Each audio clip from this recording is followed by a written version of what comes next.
எல்லோரும் நல்லா இருக்கீங்களா? இன்றைக்கி இட்லி பொடிங்க. இட்லி பொடி காலி ஆகிடுச்சு. அதனால் கருப்பு உளுந்தில் தான் நான் எங்கள் வீட்டில் எப்போயும் இட்லி பொடி பண்ணுவோம். அதனால் பண்ணியிருக்கேன். இந்த கருப்பு உளுந்து பார்த்திங்கன்னா 2 கப்புங்க. 2 கப்பு கருப்பு உளுந்து எடுத்தேன். 1 கப்பு கடலைப்பருப்பு, கொள்ளு வந்து ஒரு 1/2 கப்பு பார்த்துக்கோங்க. எல்லாமே இது வெறும் சட்டியில் போட்டு வறுத்து, பெருங்காயம் கட்டி பெருங்காயம் இல்லை, அதனால் அந்த பவுடரை அந்த சூட்லேயே போட்டு வச்சுருக்கேன் பார்த்துக்கோங்க. இந்த பக்கம் காரத்துக்கு மிளகாய் வத்தல், வெள்ளைப்பூடை நச்சு அதையும் எண்ணெயில் பொரித்து வச்சுருக்கேன். கருவேப்பிலை எவ்வளோ நாளும் போட்டுக்கலாங்க. நான் 2 கப்பு அளவுக்கு இந்த அளவுக்கு மிளகாய் வத்தல் எடுத்துருக்கேன். ஒரு 100 கிராமுக்கு மேலே இருக்கும் அந்த வத்தல். 1/2 கப்பு எள், இதையும் வெறுஞ்சட்டியில் போட்டு வறுத்து வச்சுருக்கேன்.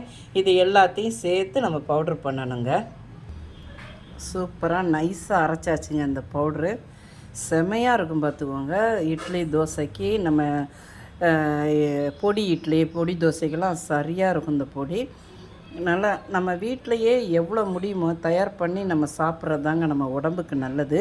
இதில் கொள்ளு நான் சேர்த்து பண்ணியிருக்கிறதுனால இன்னும் நல்லது பார்த்துக்கோங்க. உடல் எடை குறைக்கிறது தான், கொலஸ்ட்ராலுக்கு எல்லா விஷயத்துக்குமே அது ரொம்ப நல்ல ஒரு இது பார்த்துக்கோங்க கொள்ளு. இது உங்களுக்கு பிடிச்சிருந்தால் பார்வதி வீட்டு சமையலுக்கு ஆதரவு கொடுங்க. ஓம் சாய்ராம்.